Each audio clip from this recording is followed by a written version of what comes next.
What is up, guys, and welcome back to a brand new video. As you can see, I'm trialing a different camera setup. It feels a little bit weird to me. Hopefully it's not weird for you guys.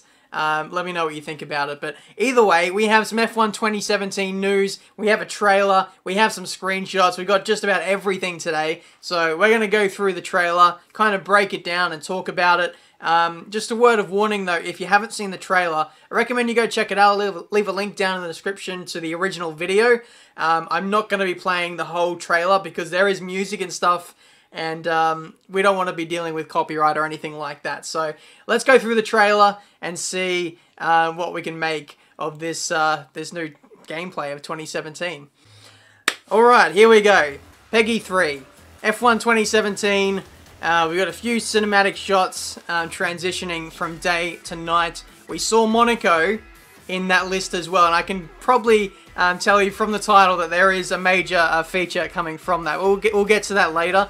But yeah, all you can see right now is just lots of you know, beautiful cinematic shots, racing, safety cars, and now we cut to the classic cars, the 90s, then the 2000s era. Like I said in another video, they're going to be splitting up the classic cars into two different classes. So yeah, I won't talk about that too much. But yeah, back to the 2017 cars again, a bit of action.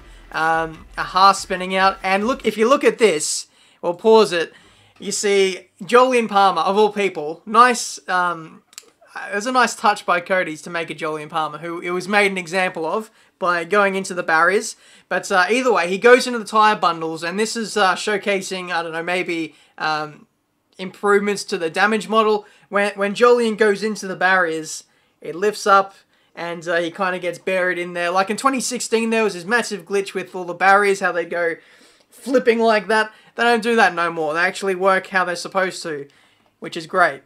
Alright, carrying on. Still more racing. You know, there's nothing too major you can make of these pictures.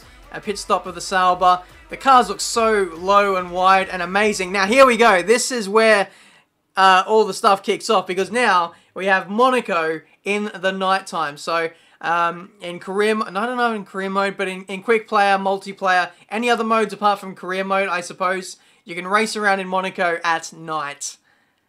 I mean, it doesn't make sense. I don't think Formula 1 has ever raced around Monaco at night, but hey, I'm not complaining. Maybe this can open up more opportunities for other tracks to be done at night, and yeah, it's going to be such a spectacle. The last time I raced around Monaco at night would have been like Project Cars, and it looked beautiful then. I'm sure it's going to look amazing with modern graphics, especially on PC, that's for sure. But yeah, let's move on, see what else we got. More racing, podium celebration, the drivers, the graphics for those guys look a lot better.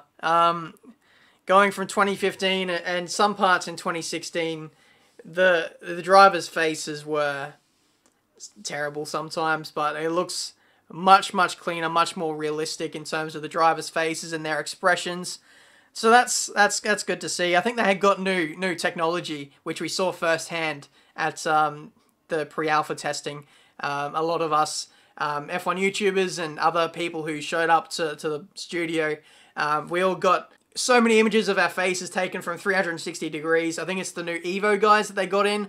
They brought some of their tech over, and now they're using it in the F1 games now. So that's why the faces look so good and so crisp on the graphics there. But moving on, celebrations between all the drivers, and then this final shot here of Sebastian Vettel looks absolutely awesome. And that is the trailer for F1 2017. Make history. We'll try to in the McLaren Honda, which I have announced on Twitter that I'll be driving the McLaren Honda for Season 1 of career mode, so get hyped for that. It's going to be like a Return to Glory kind of series, so should be absolutely sick. But yeah, that is the trailer. I've taken a lot of screenshots here and there, and I'll see if we can make anything of those. Pretty much all these screenshots that I've taken are from the actual trailer itself, so, you know, it's just a lot of tracking shots of all the different cars running through, and, you know, there's nothing, I'm not going to lie, there's nothing, like, groundbreaking that I can take from these shots. Some of the ones with the classic cars, though, look amazing. Running into the sunset with, I think that's one of the older Ferraris, up against the RB26, or the R26, sorry. Then we move on to shots of and center's McLaren MP44, being chased down by the 1998 McLaren.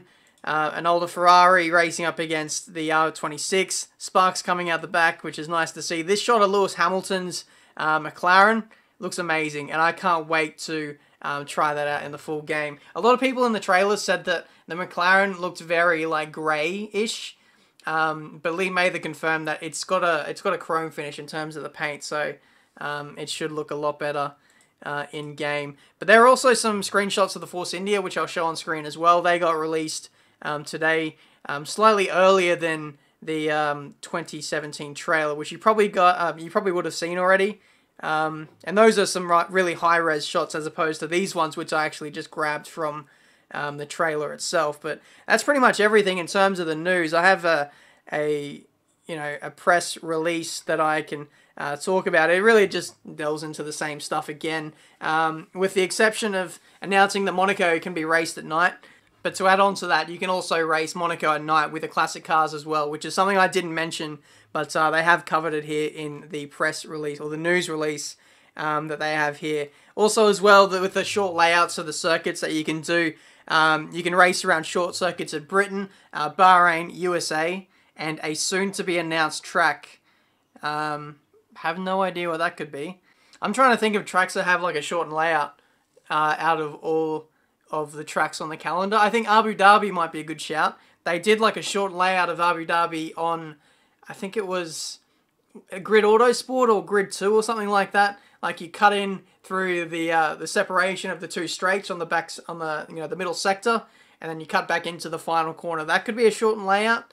But yeah, that is pretty much everything in terms of the F1 2017 news today, guys. So hopefully you have enjoyed. It might be a shorter video than usual, but as I said, not too much to talk about. Just really enjoying the cinematics of the 2017 cars in all their glory. You see some of the wing shots or on the ground shots following another 2017 car. They just look so low, wide, the big rear tires and the low rear wing. It looks absolutely amazing. Yeah, it's crazy how much of a difference, like how much better they look versus the 2016 car. I can't even talk. But since I'm just a blabbering mess right now, I think I should probably leave this video here. Thank you guys so much for watching. Leave a like if you enjoyed. Subscribe to the channel if you're new to see plenty more F1 gaming content. Check out my other video from the other day. I uploaded a video talking about the 2017 game, more specifically some like new features and just other small details that I think more of the hardcore gamers will be into. Basically, it was Lee Mather talking to the public or answering questions about all the new features that are going to be in F1 2017. So go check that out. Link in the description. It's a pretty informative video, so yeah, hopefully you guys like it. But that's it for today. Thank you guys so much for watching. Career mode, I think, will be out on the weekend, so stay tuned for that. And until the next video, guys, I'll see you next time.